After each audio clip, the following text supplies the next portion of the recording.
नमस्कार, स्वागत है आप सभी का। मैं हूं आपके साथ राजीव ढोंडियाल। सुबह के बज गए 9:30। वक्त है पहाड़ प्रभात का।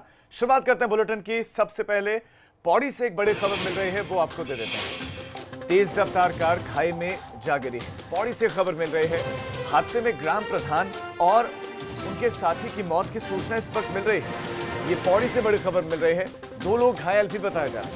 अस्पताल में इन्हें भर्ती करवाया गया है। ये पोखड़ा बैजरो मार्ग पर हादसा हुआ है।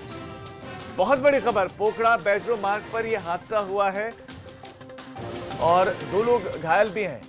ग्राम प्रधान की और उनके साथी की मौत की सूचना इस वक्त मिल रही है। ये पौड़ी से खबर है।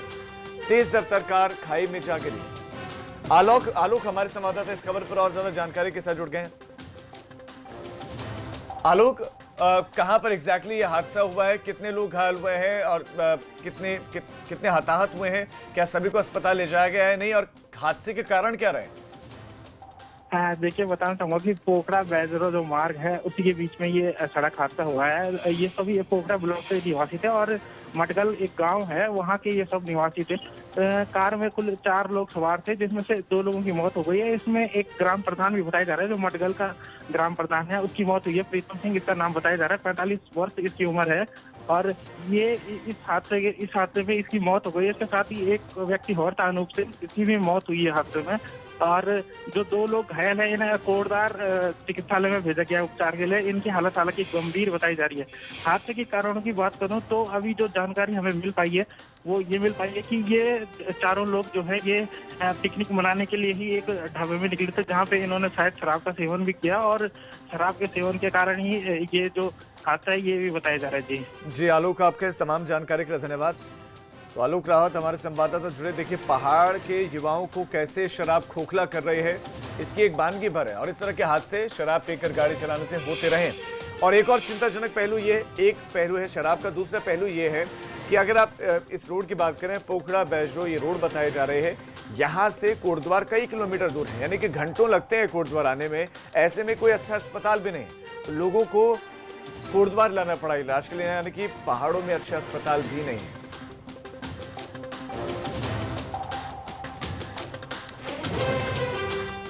उत्तराखंड में लगातार कोरोना के केसेस बढ़ रहे हैं, जरा इस पर भी बात कर लेते हैं। 24 घंटे के भीतर 97 नए कोरोना के पॉजिटिव केसेस मिले हैं और उत्तराखंड में कोरोना के अब तक 1942 मामले हो गए, यानी कि 2000 के करीब ये आंकड़ा 2000 को छूने वाला है। लगातार जिस गति से केसेस बढ़ रहे हैं, संभावना ये भी है कि कल तक ये आंकड़ा 2000 पार कर जाए। प्रदेश में अब तक 25 लोगों की मौत हो चुकी है, लेकिन सबसे चिंताजनक बात यह है कि आंकड़ों की गति रुकी नहीं है, वेग थमा नहीं, चल पड़ा है। अब आप जिलेवार में आपको डेटा भी दे दूं कि जिले में कितने केसेस हैं। देहरादून में सबसे ज्यादा केसेस है, 499। एक केस और कम और 500 आंकड़ा हो जाएगा। तो 499 देहरादून में। नैनीताल से 340 केसेस अब तक आ चुके हैं। टिहरी गढ़वाल भी पीछे नहीं है, वो भी लगातार रेस कर रहा है कोरोना के केसेस के मामले में। 308 केसेस के साथ तीसरे नंबर पर है टिहरी गढ़वाल।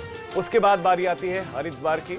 हरिद्वार में 238 पॉजिटिव केसेस अब तक मिल चुके हैं। उधम सिंह नगर उसके बाद आता है, जहां 122 केसेस आए हैं अब तक। फिर अल्मोड़ा है, जहां 85 केसेस आए हैं। पौड़ी गढ़वाल, पौड़ी जिले की बात करें तो 71 केसेस आए हैं। पिथौरागढ़ से 60 केसेस अब तक आ गए। चंपावत से 48 आ गए। रुद्रप्रयाग से 46 केसेस आ गए। बागेश्वर से 42 केसेस आए हैं। चमोली से 44 केसेस आए हैं। तो सबसे कम केसेस अभी उत्तरकाशी से सामने आए हैं, 39 केसेस। विनोद कुमार हमारे संवाददाता और ज्यादा जानकारियों के साथ जुड़ गए। विनोद, सबसे पहले तो जो 97 केसेस आए हैं 24 घंटे के अंदर ही, ये कौन कौन से जिलों से आए हैं? और लगातार बढ़ते केसेस, ये जरूर एक तरफ दावा किया जाता है कि स्थिति कंट्रोल में है, लेकिन केसेस तो कंट्रोल दिख नहीं रहे। केसेस तो बदस्तूर ज्यादा आ रहे हैं और जांच भी उतनी ज्यादा नहीं हो पा रही है। तो क्या अलग करने की सोच रही है कोई त्रिवेंद्र सरकार, और कहां कहां से केसेस आए, ये भी आप दर्शकों को बताएं। जी, देखिए राजीव, सबसे पहले आंकड़ों की बात करें। जितने भी आंकड़े अब लगातार उत्तराखंड में आ रहे हैं वो पूरी तरह से चिंता का विषय जरूर बने हुए हैं, क्योंकि लगातार उत्तराखंड में कोरोना मरीजों की संख्या में इजाफा होता जा रहा है। और कल की ही बात करें तो पूरे दिन यानी कल के जो केस हैं वो 97 केस पूरे राज्य के मिले हैं और उनकी बढ़कर अब 1942 की संख्या जा पहुंची है। लगातार 50 की औसत के हिसाब से रोजाना इजाफा हो रहा है कोरोना मरीजों की संख्या में।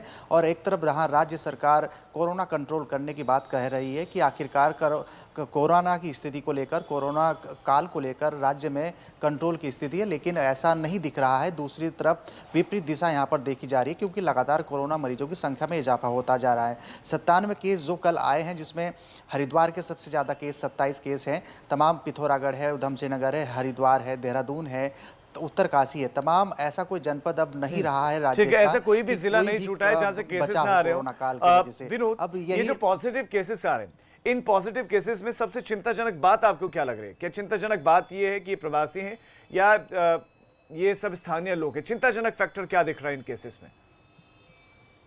जी, देखिए, चिंताजनक सबसे बड़ी बात यह है कि जिस तरह से लगातार प्रवासी उत्तराखंडी अब उत्तराखंड में आए थे, अब उनकी वजह से तो संख्या बढ़ी ही है राजीव। अब थोड़ा सा ये भी माना जा रहा है कि कम्युनिटी स्प्रेड अब यहाँ पर उत्तराखंड में होने लगा है। लगातार संख्या में इजाफा होता जा रहा है। एक थोड़ी सी राहत की बात यह है कि जो रिकवरी रेट है कोरोना मरीजों का, वो करीब 65% है। 65% मरीज अब ठीक होकर डिस्चार्ज हो रहे हैं, अपने घर तक जा रहे हैं। थोड़ी राहत की खबर जरूर होगी, लेकिन बढ़ती संख्या चिंता का विषय जरूर है। राज्य सरकार के सबसे बड़ी चुनौती है सामने, और सरकार के सामने, स्वास्थ्य विभाग के सामने है। और यही वजह है कि अब तक सिर्फ राज्य सरकार इस पर टिकटकी लगाई बैठी है कि आखिरकार बढ़ती संख्या पर नियंत्रण कैसे किया जाए। जहां एक तरफ बढ़ती संख्या लोगों की और स्वास्थ्य विभाग के साथ साथ सरकार की मुश्किलें बढ़ा रही हैं, तो वहीं एक राहत की खबर जो मैंने आपको बताई है वो ये है कि रिकवरी रेट यहां पर बहुत अच्छा है। 65% रिकवरी रेट चल रहा है। इसके चलते करीब ऐसे 1100 लोग हैं जो अब तक करीब 1900 केसेस जो मैंने आपको बताए थे। विनोद, ये अच्छी बात जरूर है, लेकिन रिकवरी रेट के भरोसे सरकारों को बैठना भी नहीं चाहिए, क्योंकि लोगों की अपनी इंटरनल इम्यूनिटी है। केसेस ना बढ़े ये सुनिश्चित करना चाहिए, ये थम जाए ये भी सुनिश्चित करना चाहिए। विनोद, आपका इस तमाम जानकारी के लिए धन्यवाद। तो केसेस बहुत ज्यादा बढ़ रहे हैं, ऐसे में जरूरी यही है कि आप अलर्ट रहें, आप सुरक्षित रखें। खुद को सुरक्षित रखेंगे तो आपका परिवार रहेगा सुरक्षित, आपकी सोसाइटी, आपका समाज रहेगा सुरक्षित। एक और बड़ी खबर, क्योंकि एबीपी गंगा सिर्फ आपके मतलब की खबरें आपको बताता है। बड़ी खबर देहरादून से, आसपास के इलाकों में बारिश शुरू हो गई है।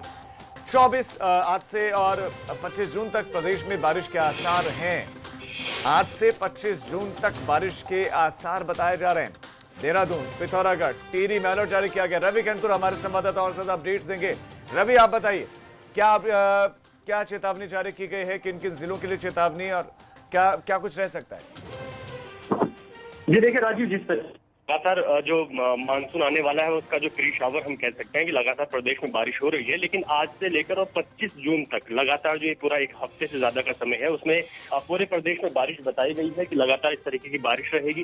खास तौर पर 21 से 24 जून तक भारी बारिश का अलर्ट है। जिस तरीके से आपने बताया कि नैनीताल, देहरादून, पिथौरागढ़, टिहरी, ये कुछ जिले हैं जहाँ पर भारी बारिश का अलर्ट जारी किया गया है। और इसी के साथ ही 21 जून तक मानसून भी उत्तराखंड में दस्तक दे रहा है। तो कह सकते हैं कि इस बार जो गर्मियां थी वो अब नहीं होंगी, क्योंकि लगातार बारिश है और इससे तापमान भी काफी कम हो चुका है। और वैसे ही ये मानसून की दस्तक भी होने वाली है। लेकिन इसके साथ ही साथ जैसे ही उत्तराखंड की जो भौगोलिक परिस्थितियां हैं, यहाँ पर जैसे ही बारिश की शुरुआत होती है तो सड़कें, जल भराव, इस तरीके की जो परिस्थितियां रहती हैं उस पर जो है प्रशासन को अभी से जो है संज्ञान लेना चाहिए, ताकि आने वाले वक्त में जो स्थितियां रहती हैं खासतौर पर मैदानी इलाकों की जल भराव की, वो देखने को न मिले। जी, आपका इस तमाम जानकारी के लिए रवि धन्यवाद। तो आपदा प्रबंधन तंत्र को और एक्टिव कर देना चाहिए, क्योंकि अब प्री मानसून की जो बौछारें हैं वो पड़ने वाले हैं। बहुत बड़ी खबर दिल्ली से मिल रही है, बहुत बड़ी खबर है। कोरोना के रिकॉर्ड तोड़ मौत दिल्ली में हुई है। कोरोना से रिकॉर्ड तोड़ मौतें हुई हैं। 24 घंटे का आंकड़ा, 2003 मौतें हुई है दिल्ली में। 2003 मौत, ये बहुत बड़ी खबर है। दिल्ली में 2003 लोगों की मौत हो गई है 24 घंटे में। 10,974 कोरोना के केसेस मिले हैं 24 घंटे में।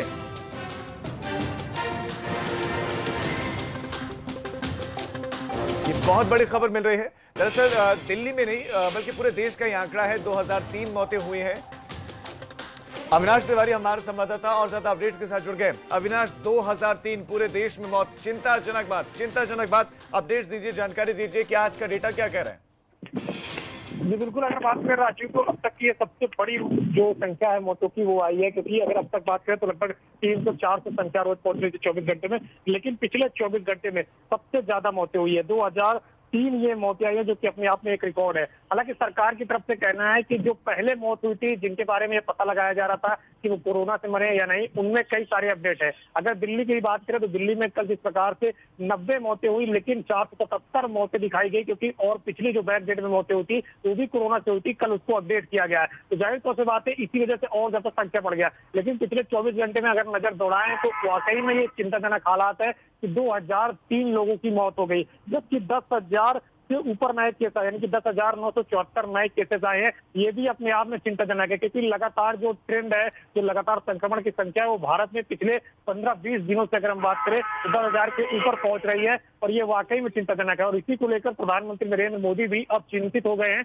और इसीलिए तमाम तरह राज्यों के मुख्यमंत्री के साथ बात कर रहे हैं कि किस तरीके से अब इस सिचुएशन को टैकल किया जाए। क्योंकि अगर बात करें तो कई सारे स्वास्थ्य के जो जुड़े हुए साइंटिस्ट हैं, वैज्ञानिक हैं, उनका यही कहना है कि पीक अब चढ़ रहा है भारत में, यानी कि भारत में अब पीक आ रहा है और भारत को इसके लिए तैयार रहना चाहिए। और भी ज्यादा संख्या में मौतें हो सकती हैं, और भी ज्यादा संख्या, यानी कि अविनाश, जो विशेषज्ञ कह रहे थे उसी दिशा में भारत बढ़ रहा है। आपका इस तमाम जानकारी के लिए धन्यवाद। देखिए, भारत में जो केसेस रोजाना आ रहे थे वो 10,000 के करीब आ रहे थे एवरेज, लेकिन जो मौत का आंकड़ा था वो इतना ज्यादा नहीं था। 250, 300, 400, 500 तक मौतें हो रही थी, लेकिन 2003 सिर्फ 24 घंटे में मौत हुई है। बहुत चिंताजनक बात है। खबरों में आगे बढ़ रहे हैं, उत्तराखंड की खबरों का फिर से रुख करते हैं। देहरादून में सीएम त्रिवेंद्र सिंह रावत की अध्यक्षता में ग्राम्य विकास एवं पलायन आयोग की बैठक हुई। इस मौके पर सीएम त्रिवेंद्र सिंह रावत ने ग्राम्य विकास एवं पलायन आयोग द्वारा प्रस्तुत जिले टिहरी की रिपोर्ट को विमोचन किया। सीएम ने कहा कि कोविड-19 के दृष्टिगत प्रदेशवासियों को रोजगार के अवसर प्रदान करना हमारी प्राथमिकताओं में है। ये भी आकलन किया जाए कि उत्तराखंड में जो प्रवासी उत्तराखंडी आए हैं, उनमें से कितने लोग प्रदेश में ही रहकर रोजगार करना चाहते हैं।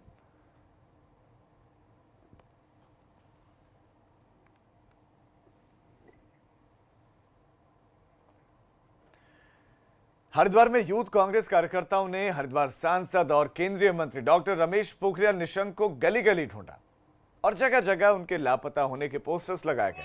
यूथ कांग्रेस ने सांसद पर क्षेत्र की अनदेखी उपेक्षा का आरोप लगाया। यूथ कांग्रेस ने प्रदेश अध्यक्ष सुमितर भुल्लर ने कहा कि हरिद्वार के सांसद रमेश पोखरियाल निशंक को अपने संसदीय क्षेत्र की कोई चिंता नहीं। कोरोना महामारी के समय में क्षेत्र के सांसद लापता है। क्षेत्र के लोगों की सांसद ने कोई सुध नहीं ली है। हरिद्वार के लोगों ने उन्हें चुनकर गलती कर दी है। अब लोगों को अपनी गलती में सुधार करना चाहिए।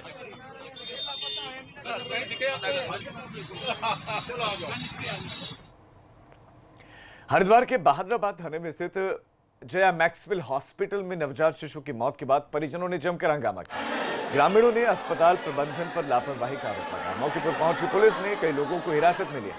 परिजनों का कहना है कि डिलीवरी के लिए महिला को अस्पताल में भर्ती करवाया गया था।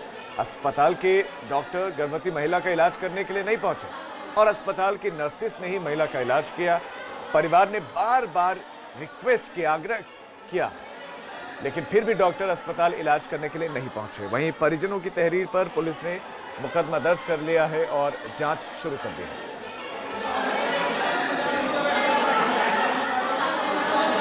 परिजनों का हंगामा और हंगामे के पीछे की वजह डॉक्टरी लापरवाही, डॉक्टरों की लापरवाही इसके पीछे की वजह कि डॉक्टरों ने इलाज ना करके नर्सिस ने इलाज किया और इस वजह से बच्चे ने दम तोड़ दिया। और अब अस्पताल की इस लापरवाही पर केस जरूर दर्ज किया है, जांच भी की जा रही है, लेकिन ये जांच अंजाम कब तक पहुंचेगी और कब इस तरह से की मनमानी पर काबू पाया जाएगा, ये कोई तय नहीं कर रहा है। क्योंकि अस्पताल, प्राइवेट अस्पताल सस्ती दरों पर ज़मीन लेते हैं, टैक्सेस, हर चीज़ में उनको रियायत मिलती है, लेकिन वो रियायत आम जनता को मिलती नहीं है। आम जनता को मुश्किलों के अलावा इन प्राइवेट अस्पताल से कुछ नहीं मिलता।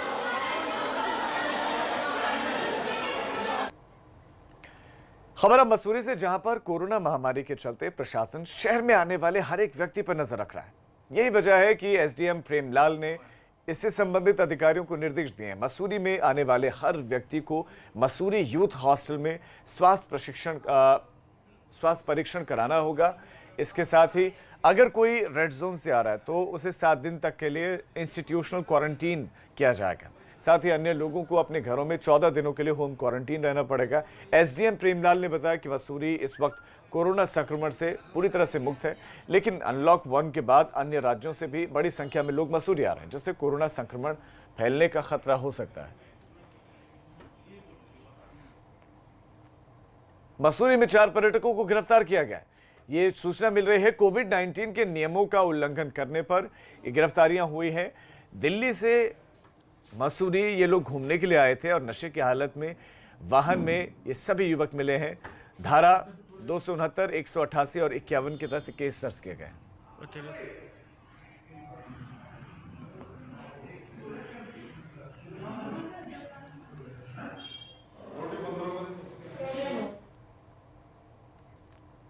मसूरी में ही कांग्रेस अध्यक्ष गौरव अग्रवाल ने एसडीएम से मसूरी में लोगों के द्वारा रात को 9 बजे से सुबह 7 बजे तक जो कर्फ्यू लगाया गया उसका उल्लंघन की शिकायत की।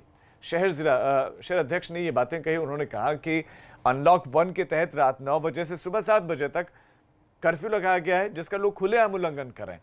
बाहर से आने वाले लोग भी इसी समय बिना किसी रोक टोक के मसूरी में प्रवेश कर रहे हैं, जिससे कि मसूरी के लोगों में दहशत का माहौल है। उन्होंने कहा कि प्रशासन और पुलिस के द्वारा कोरोना संक्रमण से निपटने के लिए कोई ठोस रणनीति बनाई नहीं जा रही है। आज जो लोग आपके बाहर से आ रहे हैं, जो हमारे दिल्ली से, पंजाब से, हरियाणा से हमारे बाहर के लोग आ रहे हैं, जिसकी वजह से हमारे मसूरी की लोकल या जनता में एक डर और भय का माहौल आपका पैदा हो गया है। और मैंने उनसे ये भी एक सवाल उनसे पूछा कि 9 से 7 जो आपकी केंद्र की गाइडलाइंस हैं उसमें ये बोला गया है कि 9 से 7 आपका कर्फ्यू रहेगा। पर मैंने पिछले हफ्ते या भर से स्वयं, और मेरे को हमारे अब बहुत यहाँ के लोगों के फ़ोन भी आए कि रात को भी गाड़ियाँ आपकी हरियाणा नंबर की, दिल्ली नंबर की आ रही हैं। तो मैंने इस विषय में एसडीएम साहब से मांग करी कि ऐसे जो भी लोग हैं इन्हें यहाँ पर रोका जाए, और जो भी यहाँ पर आके रह रहे हैं, जो भी सरकार के मानक हैं, जो भी राज्य वो आपकी सरकार की गाइडलाइंस है, उनका पालन किया जाए। होम क्वारंटीन के उल्लंघन को रोकने और बाहर से आने वाले लोगों का डेटा संग्रहित करने के लिए हरिद्वार जिला प्रशासन ने सेफ हरिद्वार पोर्टल लॉन्च किया है। इस पोर्टल के से बाहर से आने वाले लोगों की डॉक्यूमेंटेशन में जो दिक्कतें आ रही थी वो दूर होंगी। बॉर्डर पर डॉक्यूमेंटेशन होने के बाद व्यक्ति की सारी जानकारियां स्थानीय आशा वर्कर और जनप्रतिनिधियों तक मैसेज के द्वारा पहुंच जाएगी। जिलाधिकारी सी रविशंकर ने बताया कि इस पोर्टल के द्वारा 14 दिन का होम क्वारंटीन पूरा करने के बाद व्हाट्सएप मैसेज के द्वारा ही सर्टिफिकेट मिलेगा, और इन लोगों पर नजर रखने के लिए जल्द ही IVR सिस्टम भी लॉन्च किया जा रहा है। जब भी कोई व्यक्ति आते हैं उनका डॉक्यूमेंटेशन होते ही ये वहाँ का क्षेत्रीय आशा, वहाँ का जनप्रतिनिधिगण जैसे प्रधान, पार्षद, इनको जो है एक मैसेज चला जाएगा, और उसमें जो है जैसे आशा को जो है हम लोगों ने विभिन्न काफ़ी मात्रा में पोस्टर्स दिया हुआ है, तो वो होम क्वारंटीन का पोस्टर्स जो है वो घर में चस्पा कर सकते हैं। उसके बाद जो 14 दिन का जो काउंट है उस दिन से गिनती शुरू हो जाएगी। उनका ट्रैकिंग करने के लिए एक IVR सिस्टम भी लॉन्च कर रहे हैं, जिसमें जो है रेगुलरली उनके पास कॉल्स जाता रहेगा। अगर कभी भी उनका लक्षण अगर डेवलप हो जाता है उसमें जो है वो फीड कर सकते हैं, और तत्काल हमारा सिस्टम वहाँ आकर के उनको ट्रैक करेंगे। चलिए एक छोटे से ब्रेक के लिए अब हम रुक रहे हैं।